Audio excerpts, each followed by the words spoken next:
আসসালামু আলাইকুম। শুনছেন সংবাদ শিরোনাম। সলিমাবাদ পাইকারচরের মুকরুম আলী মাস্টার স্মৃতি ক্রিকেট টুর্নামেন্টের গ্র্যান্ড ফাইনাল অনুষ্ঠিত হয়। এখন শুনবেন বিস্তারিত।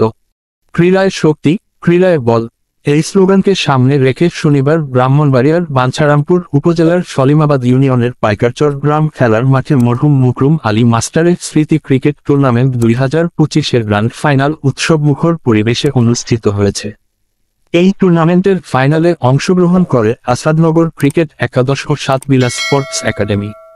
টস জিতে প্রথমে ব্যাটিংয়ে নেমে আসাদনগর ক্রিকেট একাদশ 16 ওভারে 7 উইকেট হারিয়ে 261 রান সংগ্রহ করে। দলের ওপেনিংয়ে ছিলেন দেশের সেরা টপ টেনিস তারকা শুক্কুর আলী এবং নিয়ন। শুরুতেই নিয়ন প্রথম বলে ছক্কা হাঁকিয়ে মাঠে উত্তেজনার জন্ম দেন, তবে দ্বিতীয় বলেই আউট হয়ে যান। এরপর দীর্ঘ সময় মাঠে থেকে ঝড়ো ব্যাটিং করেন শুক্কুর আলী। ব্যক্তিগত 112 রান করে দলকে শক্তিশালী স্কোর করতে সহায়তা করেন। 262 রানের লক্ষ্য নিয়ে দ্বিতীয় ইনিংসে নেমে সাতবিলা স্পোর্টস একাডেমির ব্যাটসম্যানরা টেনশনের চাপ সামলাতে একের পর এক উইকেট হারায়। এতে মাঠজুড়ে উত্তেজনার চরম পৌঁছে, তবে দলের জিনের বাদশা গোয়েলডি একের পর এক ছক্কা হাঁকিয়ে জয়ের আশা বাড়িয়ে দেন। ব্যক্তিগত 97 রানে আউট হওয়ার পরও তার ব্যাটিং দলকে লড়াই চালিয়ে যেতে সাহায্য করে। এরপর ব্যাটসম্যান রানা লড়াই চালিয়ে যান এবং শেষ পর্যন্ত টানা ছক্কা হাঁকিয়ে দলকে 2 উইকেটের বিনিময়ে জয় এনে দেন।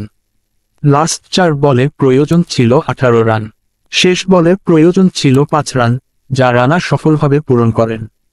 এই সময় টুর্নামেন্টের চ্যাম্পিয়ন হয়ে জয়ের উল্লাসে মেতে ওঠেন সাতবিলা স্পোর্টস একাডেমির সমর্থক ও প্লেয়াররা।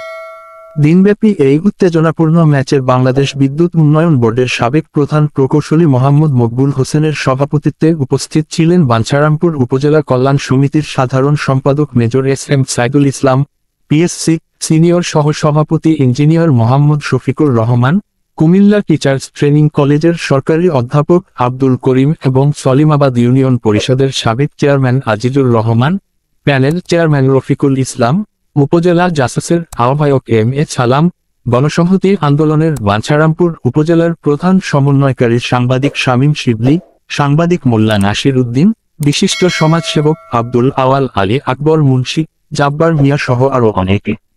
এই সময় উপস্থিত ছিলেন Paikarchar student and youth welfare সোসাইটির আহ্বায়ক অ্যাডভোকেট মোশাররফ হোসেন ও সদস্য সচিব মোহাম্মদ মহসিন। ম্যাচ শেষে অতিথিবৃন্দ বিজয়ী সাতবিলা স্পোর্টস একাডেমি এবং রানার্স আপ আসাদনগর ক্রিকেট একাদশ দলের মাঝে পুরস্কার বিতরণ করেন। খেলা শেষে সাতবিলা স্পোর্টস একাডেমির জিনের বাদশা গোয়েলডিকে ম্যাচ সেরার পুরস্কার প্রদান করা হয়। মাঠে প্রচুর দর্শক উপস্থিত ছিলেন এবং পুরো দিনজুড়ে চলা এই টুর্নামেন্ট ক্রিকেট প্রেমীরা উপভোগ করেন উত্তেজনাপূর্ণ খেলা। খেলায় সার্বিক পৃষ্ঠপোষকতায় ছিলেন আমেরিকা প্রবাসী আব্দুল হালিম। ব্রাহ্মণবাড়িয়া 24.news